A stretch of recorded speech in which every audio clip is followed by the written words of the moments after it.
이 세상에 존재하는 모든 사람들은 완벽한 사람은 없습니다. 완전한 사람 없습니다.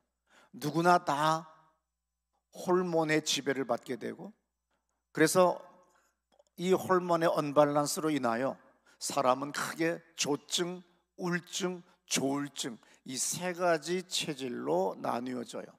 현대의학이 결론적으로 얘기한 게, 우리 인간에게는 수만 가지의 호르몬이 계속해서 발생을 하는데, 이것을 다 아직 발견을 못했어요. 우리가 비타민과 미네랄을 다 발견 못했듯이 호르몬, 인간의 몸에서 나오는 모든 호르몬을 다 찾아내지는 못했습니다. 그래서 그 호르몬으로 말미암아 우리 인간이 결론은 조증이냐 우울증이냐 조울증이냐, 이 세 가지 인간으로 크게 나누어진다는 거죠. 조증이라고 하는 책을 제가 읽은 적이 있습니다. 역사상 가장 조증이 심한 사람이 누구냐 그랬더니 그 유명한 크리스토퍼 콜럼버스, 아메리카 대륙을 발견한 콜럼버스입니다. 그 당시 사람들은 지구가 다 둥글다고는 이제 믿어요. 그 전까지는 평평하다고 믿었는데, 이제 유럽의 이 시대 사람들은 드디어 알기 시작했습니다. 지구는 둥글다.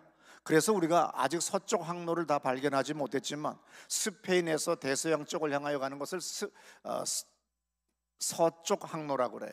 그 전까지는 2주 이상의 식량이나 물을 공급받지 못하면 안 되니까 아프리카나 큰 대륙을 따라서 항해를 했었어요. 그런데 콜럼버스만이 계속해서 서쪽으로 계속 가다 보면 아시아가 나오지 않겠어? 거기에 우리가 꿈꿨던 금들도 있을 거고, 거기에 가진 보물들이 있을 텐데 거기를 우리가 발견을 해야 되겠다. 그래서 이 콜럼버스는 계속해서 스페인의 여왕에게 탄원도 하고 독대도 하고 가진 짓을 다 했지만 거부를 당해요.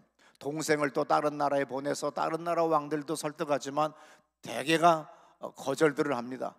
그러나 여러 가지 우여곡절 끝에 콜럼버스가 이 조증 증세를 가지고 힘차게 아메리카 대륙을 발견했어요. 그리고 세 번째 항해를 할 때, 자기가 발견한 그 아메리카 대륙을 갈 때는 새로운 사람 2명을 더, 새로운 직종의 사람을 데리고 갑니다.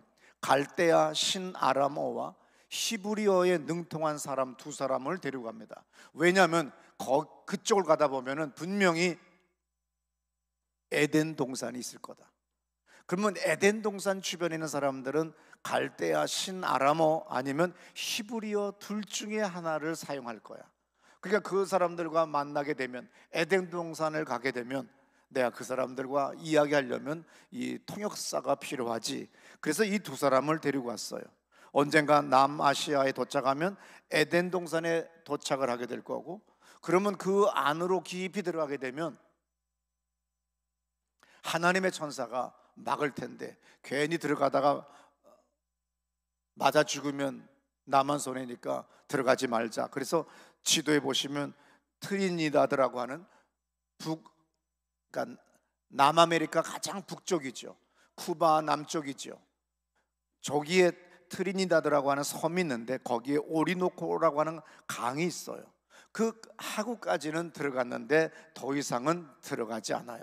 왜냐하면 천사들이 지키고 있을 것 같은 마음이 듭니다. 거기가 혹시 에덴 동산 아닌가? 결국은 죽을 때까지 자기가 발견한 곳이 아메리카라고 하는 다른 대륙이었지 아시아인 줄을 자기는 거기가 아시아라고만 계속 믿었던 거죠.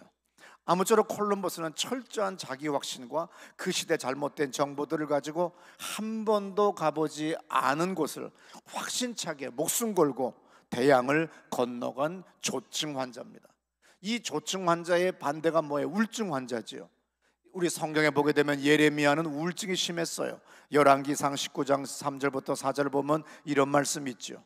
그가 이 형편을 보고 일어나 자기의 생명을 위해 도망하여 유다에 속한 브엘세바에 이르러 자기의 사환을 그곳에 머물게 하고, 자기 자신은 광야로 들어가 하루길쯤 가서 한 로뎀나무 아래에 앉아서 자기가 죽기를 원하여 이르되, 여호와여 넉넉하오니 지금 내 생명을 거두시옵소서. 예, 아합 왕의 부인 이세벨이 너 내일 요 시간까지 네가 살아있을 거라고 생각하지 말아라. 내가 너를 죽여버리겠다. 왕비가 그 정도 얘기하고 그 악독한 왕비 이세벨이 얘기했으면 정말로 절망입니다.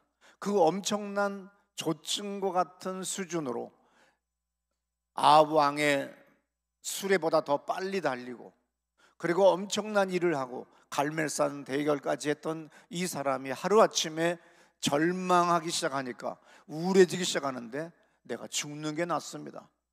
그래서 죽음을 택하는 것이 더 편하겠습니다 할 정도로 절대 절망으로 빠져가는 것을 우리는 보게 됩니다. 그래서 모세, 엘리야 아니면 예레미야, 이사야 수많은 예언자들 그리고 성경에 나오는 사람들을 조증이냐 우울증이냐 조울증이냐로 해서 쓴 책을 제가 한 20년 전에 읽은 적이 있었어요. 그때 생각이 나서 어젯밤에 이 말씀을 준비했습니다. 제가 지난 주간에 저의 가장 약점이 알러지예요. 이 알러지가 시도 때도 없이 오게 되면은 대단히 숨쉬기가 곤란합니다. 근데 이번에 새롭게 처방받은 알러지 약은 어느 약이나 부작용이 써 있지요. 우울감을 동반할 수 있음. 뭐 나야 항상 조증이니까 우울증이야까지 거 좀 생겨야지 이게 좀 평균이 맞지 않겠어? 그래서 아주 가소롭게 여기고 약을 먹었는데 요거 세더라고요. 1월이 추워요. 바람이 스치는 게 아파요. 그리고 만사다 귀찮아요. 아무쪼록 우울감 부작용이 얼마나 컸는지 정말로 이때 깨달은 게 하나 있었어요. 사람 만나기 싫고 그 다음에 교회를 떠날 수밖에 없는 사람들, 그 다음에 반대로 막 분노하고 미친 개같이 사람들한테 덤벼들고 하는 거 있죠. 이거 화병이에요. 어떤 사람은 자기가 대범한 사람인 줄 알아요. 어느 목사님이 대범한 줄 알아요. 그래서 제가 사모 세미나 때 가서 수백 명의 사모님들한테 그랬습니다. 여러분의 남편이 아주 큰 소리로 설교하고 아주 호탕하게 웃고 하는데 그거 화병입니다.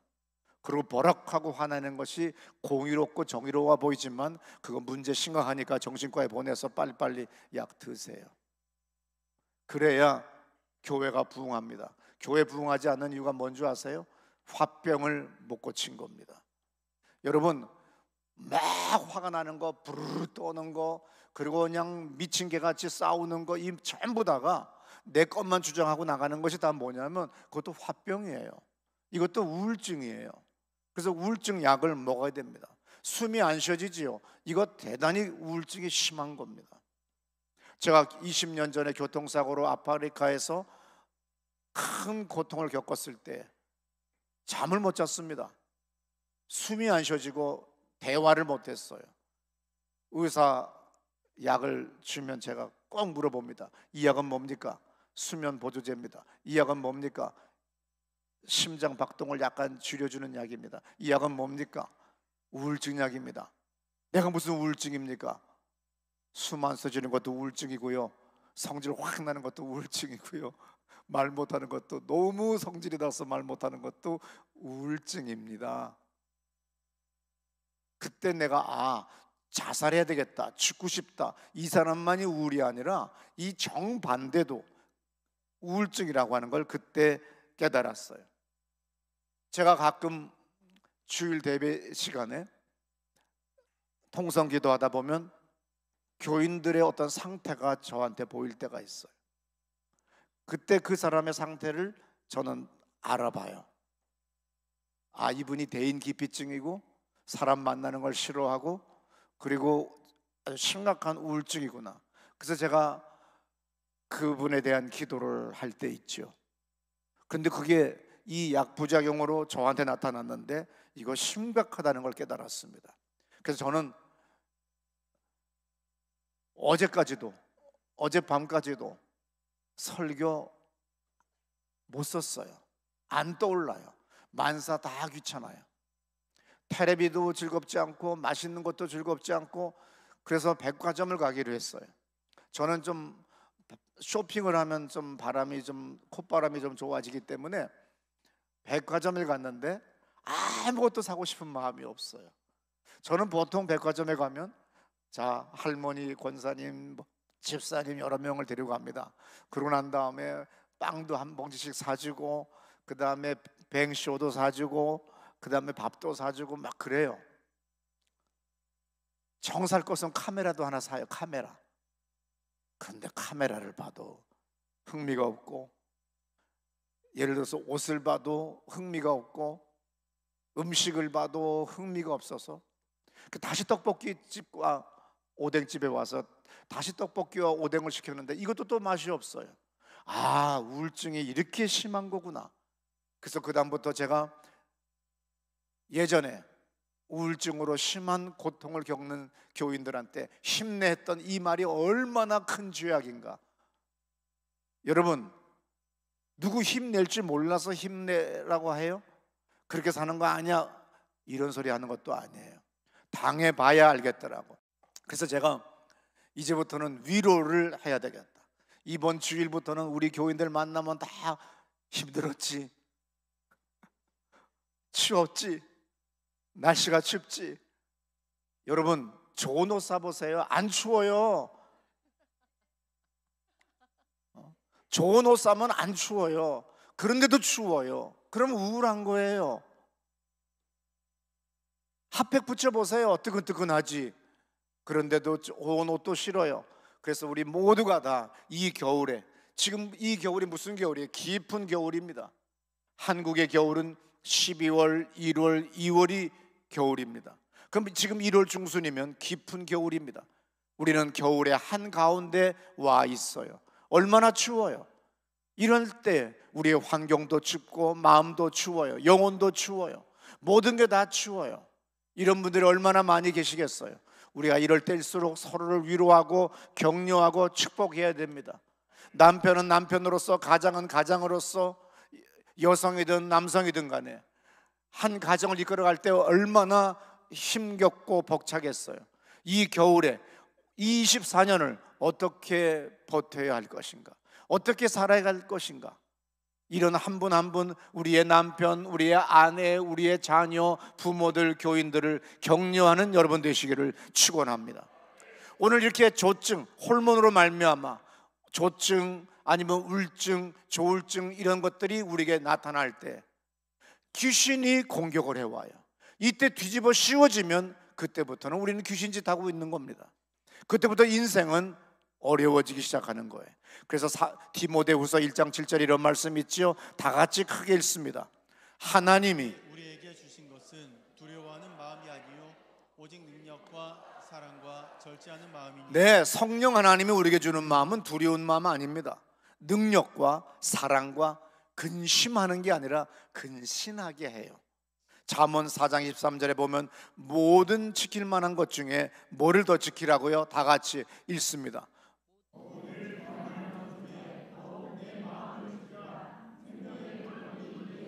네, 모든 지킬 만한 것 중에 더욱 네 마음을 지키라. 생명의 근원이 이에서 남이니라.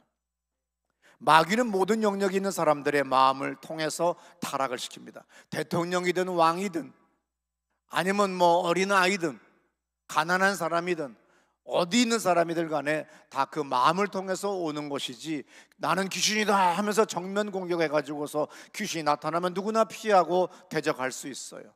그냥 아주 자연스럽게 우리 마음을 통하여 역사합니다. 사울 왕은 이스라엘의 초대 왕입니다. 뭐가 부럽겠어요? 뭐가 두려웠겠어요? 그런데 자기가 좋아했던, 전쟁에서 이겼던 어린 다윗이 이제 전쟁에서 이기고 돌아옵니다. 그리고 점점 여자들이 방정맞은 소리들을 하나씩 하기 시작합니다. 사울이 죽인 사람은 천천히요, 다윗이 죽인 사람은 만만이다. 사람들의, 여성들의 환호와 갈채와 찬사가 다윗에게 가지 왕인 자기에게 오지는 않아요. 나도 전쟁에서 이긴 사람이고 나도 싸움을 잘하는 사람이고 내가 왕인데 어떻게 다윗 저놈이 저렇게 갈채를 받고 찬사를 받나. 기분 나빠서 가재미 눈 뜨기 시작하면, 눈이 하얘지기 시작하면 그때부터 귀신이 들어와요. 어떻게든 내 눈동자를 잘 잡아야 됩니다. 거울 한 번씩 보세요. 사무엘상 16장 14절 이런 말이 있지요. 여호와의 영이 사울에게서 떠나고 여호와께서 부리시는 악령이 그를 번뇌하게 예, 잠언 4장 13절에 내가 내 마음을 지켜야 되는데 내가 내 마음을 안 지키고 환경을 따라 가재미 눈을 뜨고 검은 눈동자보다 흰자가 더 많아지기 시작하면은 그때부터는 어떻게 돼요? 하나님의 신이 사울에게서 떠나고 하나님의 부리는 악신이 그를 번뇌케 했다고 써 있습니다. 그러면서 우리는 인생이 회사에서도 나보다 아래 기수 녀석이 과장으로 승진합니다. 세상의 개가 팀장이 됩니다. 그냥 아득해지고 심장 박동이 달라져요. 느껴질 정도예요. 이럴 때일수록 마음 잘 잡아야 돼요. 저도 어렸을 때 뭐 어린 것도 아니죠. 저는 제가 다니던 교회가 첫 교회고 거기서부터 신앙생활을 했어요. 토박이에요. 근데 새로운 부목사님이 자기 신학대학의 학생들 중간에 바로 작년에 데리고 오고 재작년에 데리고 온 사람들을 슬쩍슬쩍 초등부 전도사, 유년부 전도사, 중등부 전도사를 시켜요. 담임 목사님한테 재가를 받아서. 저도 신학대학을 다니는데 내 차례인데 얼마나 화가 나고 절망스러웠겠어요. 근데 주님이 그때는 젊은 날 제가 조증이라고 그랬잖아요. 아, 나한테 뭔가 위대한 일을 주실라나 보다. 그리고 큰 일을 주실라고 이렇게 이런 시련을 겪게 하시는가 보다. 그날 밤 철야했어요. 그리고 하나님, 이것이 나한테 올 것이 아니길래 안 주신 줄로 알고 제가 더 큰 능력을 구하고 주님께 의지합니다. 근데 그게 3번 겪어보세요. 유년부 전도사 자리, 초등부 전도사 자리, 중등부 전도사 자리. 근데 저는 고등부에 속해 있어요. 청년회 회장이면서 고등부 교사인데, 고등부 부장인데, 이 고등부 담당 목사는 교회가 대형 교회이기 때문에 부목사님이 고등부예요. 그러니까 고등부는 목사의 자리예요. 얼마나 얄미워요. 자기 측근만 작년에 데리고 온 사람, 그리고 올 봄에 데리고 온 사람을 탁탁 임명해요.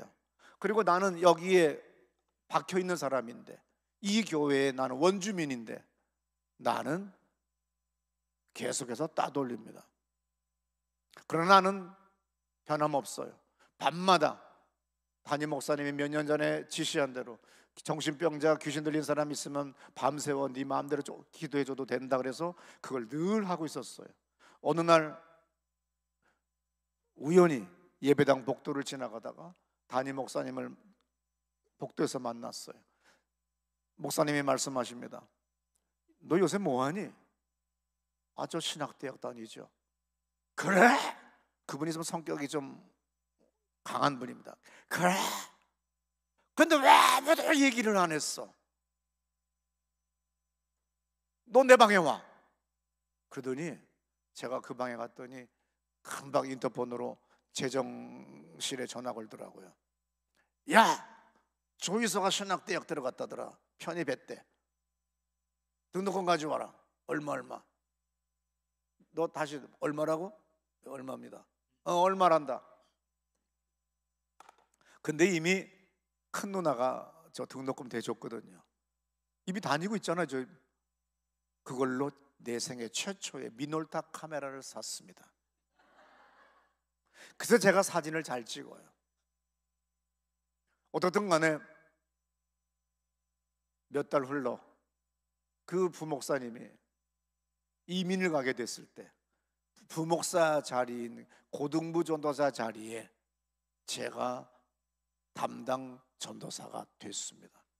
신학대학 편입한 지 몇 달도 안 된 사람이. 얼마나 놀라워요, 하나님 하시는 일이.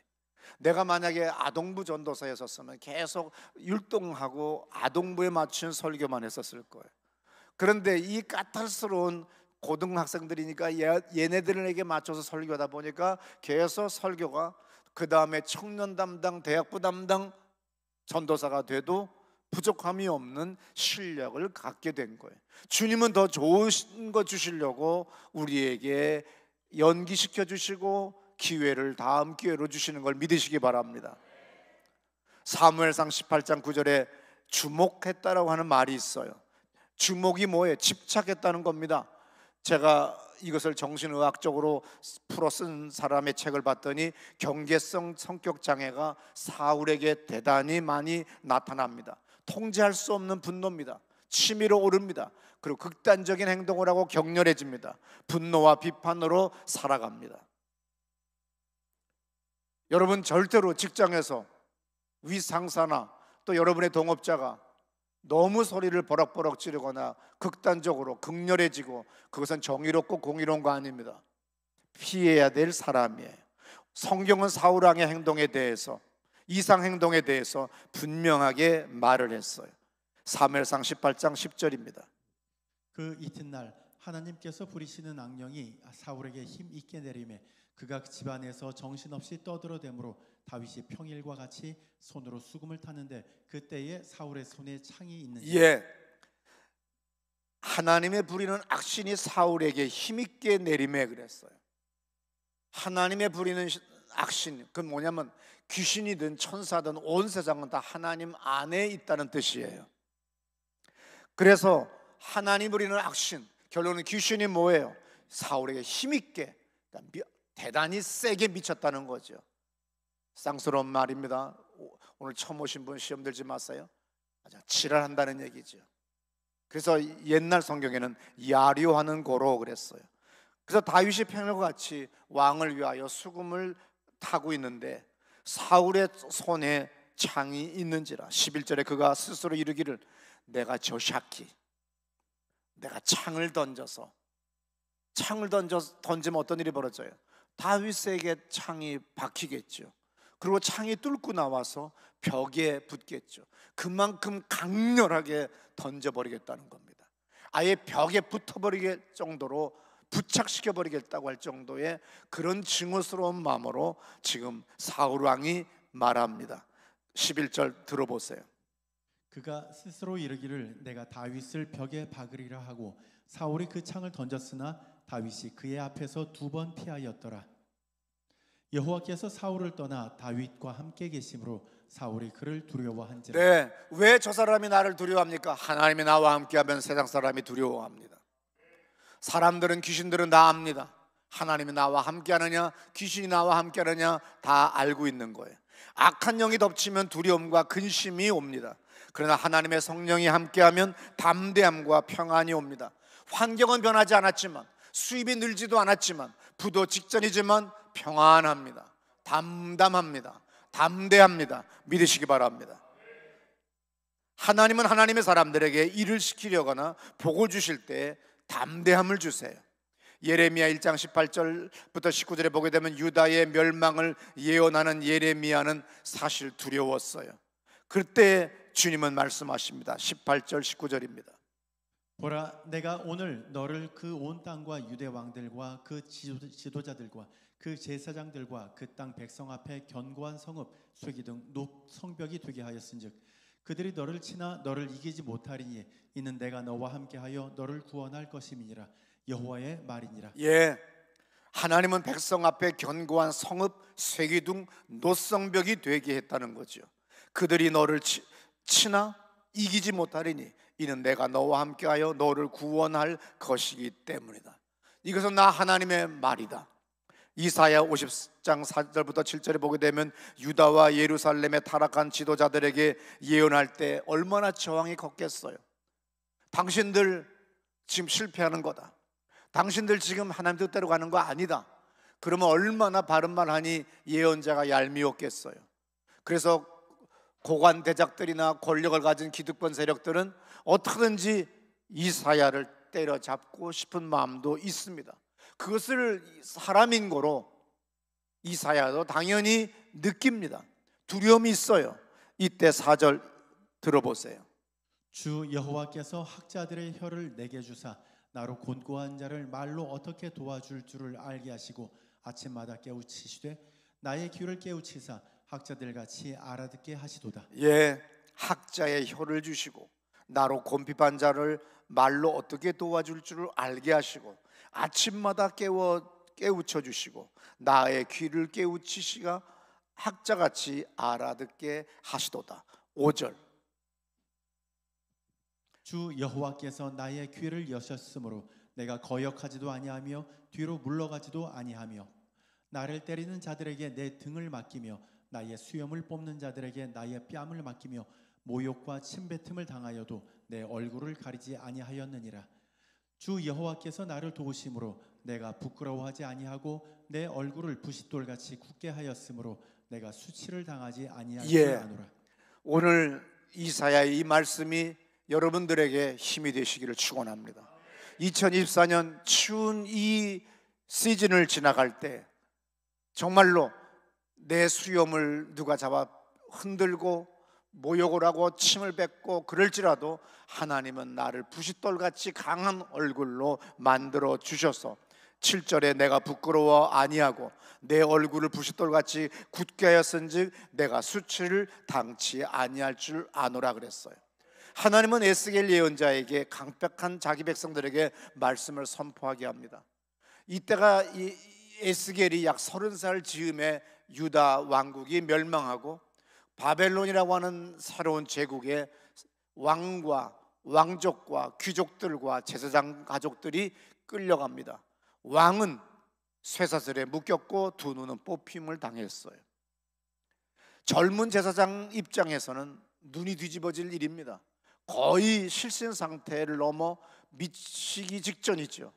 그 정도로 아득한, 배가 뒤틀리고 눈은 아득해지는 그런 엄청난 상황 속에서 너무나도 에스겔은 고통스러웠어요.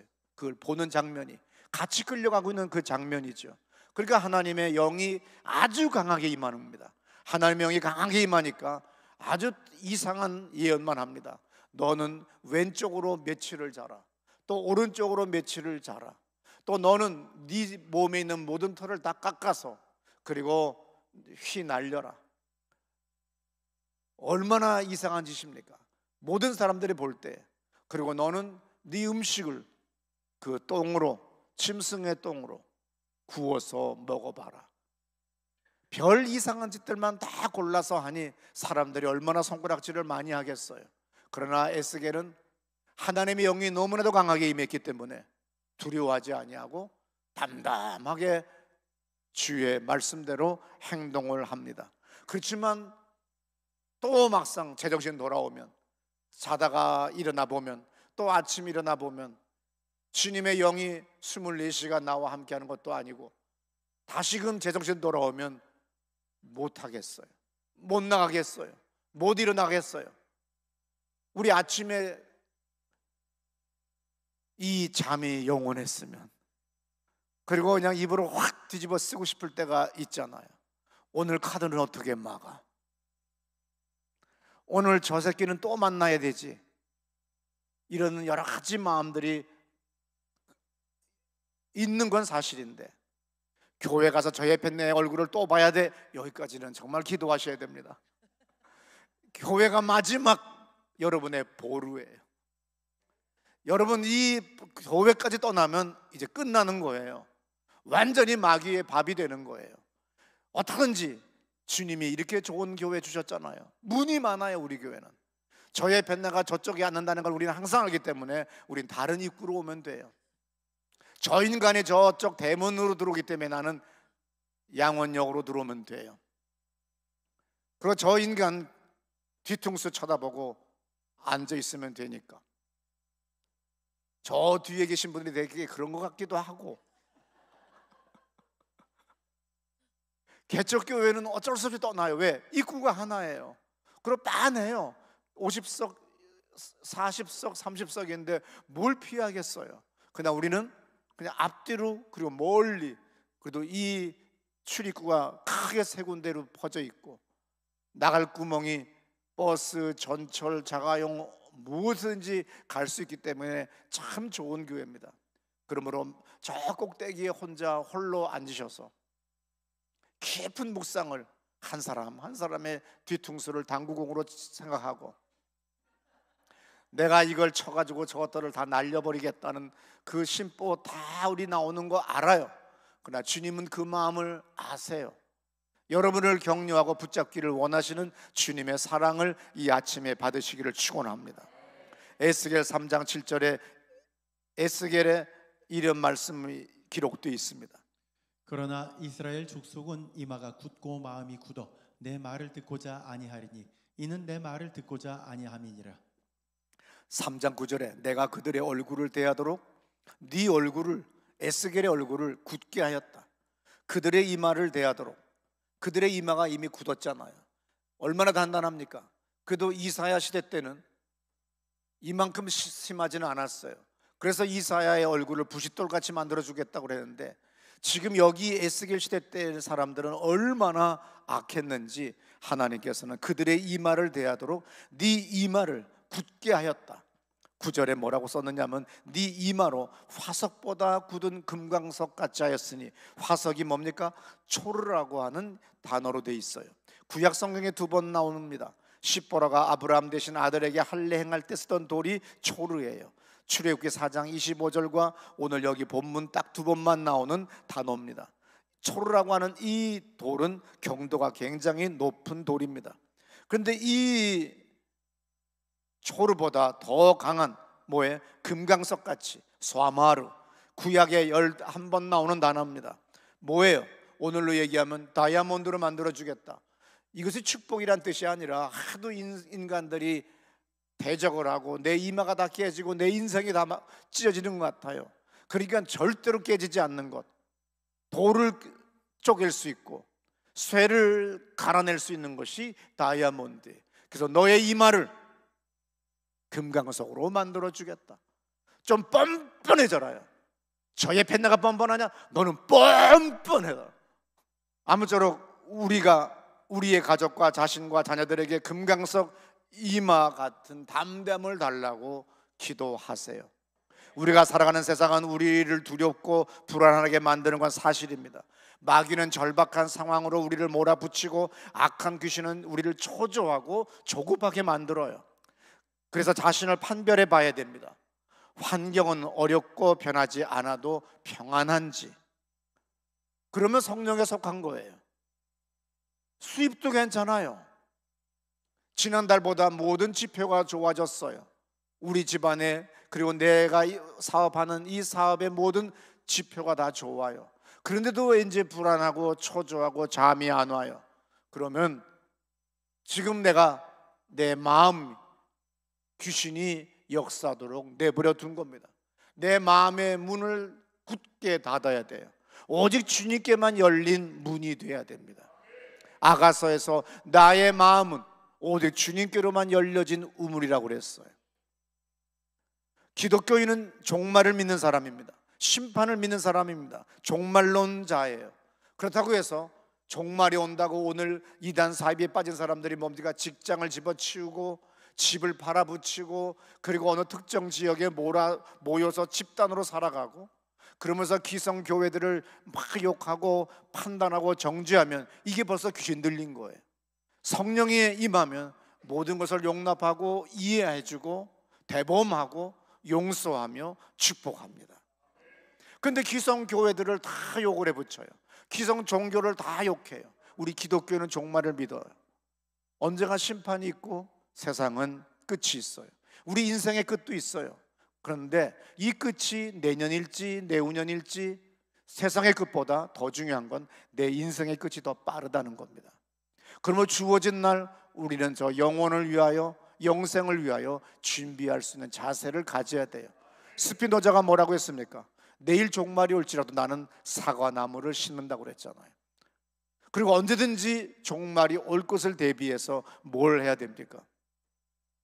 유언도 모든 것도 다 준비하는 게 좋은 거예요. 죽기 전에 돈 많은 사람들은 재산을 이렇게 분산을 하고 자식들에게 이렇게 물려줘라. 부모에게는 빚이 많은 집은 자식들에게 빚이 넘어가지 않도록 법적으로 이렇게 하라고 하는 것이 우리가 신문을 보게 되면 경제 쪽에 그런 내용들이 있어요. 그건 지혜로운 겁니다. 저는 나의 꿈이 20년 더 살고 싶어요. 20년 더 설교하고 싶어요. 그러나 그것은 나의 꿈일 뿐이고 하나님의 뜻은 모르는 겁니다.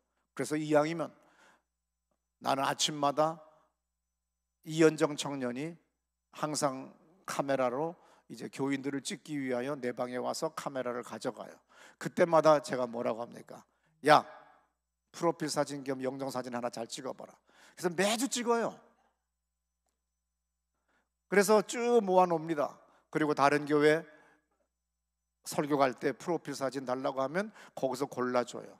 아직 만족하지 않아요. 만족하면 안 되잖아요. 죽을까 봐. 그래서 아직도 만족은 하지 않고 아침마다, 주일 아침마다 저는 내 영정 사진 겸 프로필 사진 계속 찍고 있습니다. 언제 주님이 나를 불러도 후회함이 없도록 준비하는 것, 이것이 인생이에요. 왜 나를 데려가십니까? 왜 나는 살아야 됩니다 하면서 배랑한 초조와 급박함과 원망과 불평과 이러면서 막 정신없는 삶을 산다고 한다면 이것은 진정한 신앙인이 아니에요. 가장 원수간 사람은 신앙이 없어도 죽음에 대해서 담담하게 맞이할 수 있는 수준까지 가야 되는 겁니다. 그래서 귀신은 어떻든지 지금 당장 빨리 즉시 집을 팔아야 돼, 주식 팔아야 돼, 땅 살아야 돼, 땅을 팔아야 돼, 뭐가 하면서 조급함을 계속 줍니다. 근데 하나님이 주시는 마음은 뭐지요? 근신하게 하는 마음이에요. 성령, 오늘 요한복음에 이런 말씀 있지요. 다 같이 크게 읽습니다. 평안을 너희에게 끼치노니 곧 나의 평안을 너희에게 주노라. 내가 너희에게 주는 것은 세상이 주는 것과 네, 같이. 오늘 내 환경은 모든 것들이 다 좋아진 것은 없어요. 약간은 더 나빠진 것도 있을 수 있어요. 근데 주님이 주시는 마음은 세상이 주는 것과 달리 평안입니다. 요한복음 14장 16절부터 17절에 주님은 이런 말씀을 하셨어요. 내가 아버지께 구하겠으니 그가 또 다른 보혜사를 너희에게 주사 영원토록 너희와 함께 있게 하리니 그는 진리의 영이라. 세상은 능히 그를 받지 못하나니 이는 그를 보지도 못하고 알지도 못함이라.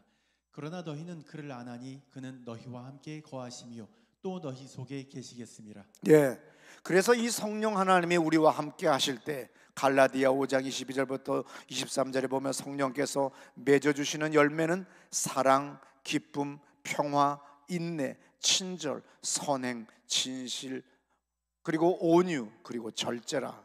이것을 금하는 법은 없다고 써 있습니다. 이것이 늘 우리 안에, 우리의 삶의 언행심사에 나타나야 됩니다. 이것이 바로 성령의 인도를 받는 사람의 삶입니다. 오늘 주님은 에스겔에게 주신 말씀같이 너의 이마를 다이아몬드로 만들어 주겠다. 정말로 팔아서 쓰라는 뜻이 아니라 그만큼 강한, 더 강한 어려운 세상의 문제들이 우리를 덮쳐올지라도 너는 절대로 깨지거나 죽는, 실패하고 엎드려지는 존재가 아니라고 하는 걸 주님은 에스겔에게 얘기합니다. 주여, 오늘 이 아침에 우리에게 다이아몬드 금강석 이마를 주시고 성령의 마음을 주셔서 담대하게 살아가는 저희들 되게 해 주옵소서. 우리의 마음의 초조와 근심과 불안이 아니라 성령의 열매를 맺는 삶이 되게 해 주옵소서. 우리가 오늘 우리 함께하는 우리 교인들을 우리가 예수의 이름으로 축복하겠습니다. 성령님 함께해 주옵소서. 우리 다 자리에서 일어나셔서 우리 오른손 번쩍 들고 다 같이 기도합니다. 성령 하나님,